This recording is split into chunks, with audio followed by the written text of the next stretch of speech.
civilisation moo rey suñu doon nit civilisation moo rey suñu nite te doomi aadama mi njëkk a gaañu mooy ki gaañoo turam ak santam ñu dekkilee ko li muy def bi Aminata deewee mbindaan mi directrice bi jàngalekat gi juddu bi ñu commencé définir nit tuddee nit fàttalikoo nit ci li muy def plutôt que si ki mu doon civilisation moo rey suñu nite boo tàmbalee di xalaatee nit en termes d'utilité plutôt qu'en termes d'être plutôt qu'en termes de relation dangay fàtte que ni nekk na lu dul outil dangay fàtte que ni respect dignité empathie warut aajo dong si li muy def ak si njëriñ bu mu am ak si gis-gis bi société boobu société capitaliste boobu société civilisée boobu noonu am si moom waaye dafa aajo donc si li mu doon nit loolu tax ma yaakaar ni léegi dafa xaw a métti si ñu bari si ñu comprendre respect fondamental notion de dignité fondamentale que ku nekk doomu aadama gu nekk am na dignité ak respect bu mu yelloo ak mbëggeel gu mu yelloo ak empathie gu mu yelloo ak lu mu yées ak lu mu bon ak fu mu jóge ak lu mu ñàkk njëriñ ndax nit la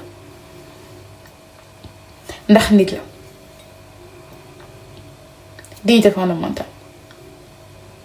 Après, expression de cette dignité fondamentale et de ce respect fondamental is up to debate. On peut toujours en parler. Ouais, dama yaakaar ni loolu itam moo tax plus ñu avancer en termes de civilisation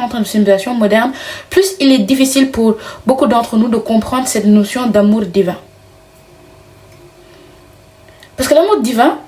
n'entre pas dans ces critères de la société civilisée, n'entre pas dans ces critères de la société capitaliste. Parce que c'est un amour qui n'a pas de conditions. C'est un amour qui ne se gagne pas par utilité. C'est une générosité sans mérite. Et le mérite est le fondement même de la société capitaliste, de la civilisation moderne. L'empire ne veut pas de Dieu, l'empire veut remplacer Dieu. Parce que l'empire se veut garant des droits, décideur de la justice.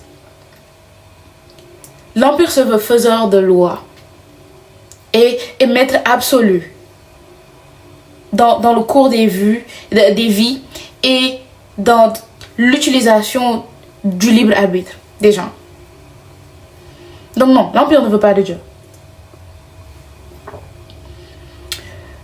Une autre chose, moi, yaakaar naa ni notion d'homme en tant que fonction, notion d'homme en tant qu'outil boobu noonu moo taxit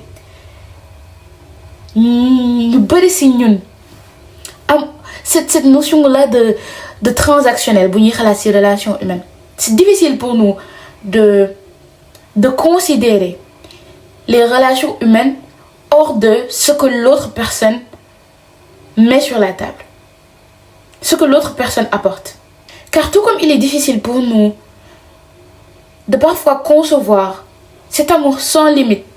cet amour inconditionnel, and to have a grasp for it, il est tout autant difficile d'appliquer cette logique de relationnel sans bénéfice nécessairement, de relationnel sans transaction, de relationnel sans fonction, juste pour le fait de la connexion humaine entre nous. Jege nañ te lañ gën a jege li jege na la ba nga mën ko jotee sa catu baaraam waaye bokkuñu booloo nañ nekkandoo nañ waaye bokkuñu ndax bokk dafa soxla dox mbokk dañ koy dox te dox temps la temps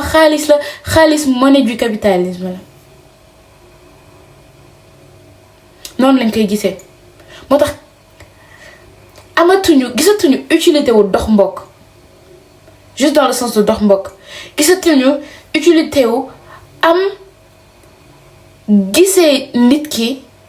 nit ki mu doon ba connecté wu ci moom dans le sens humain dans le sens empathique loolu tax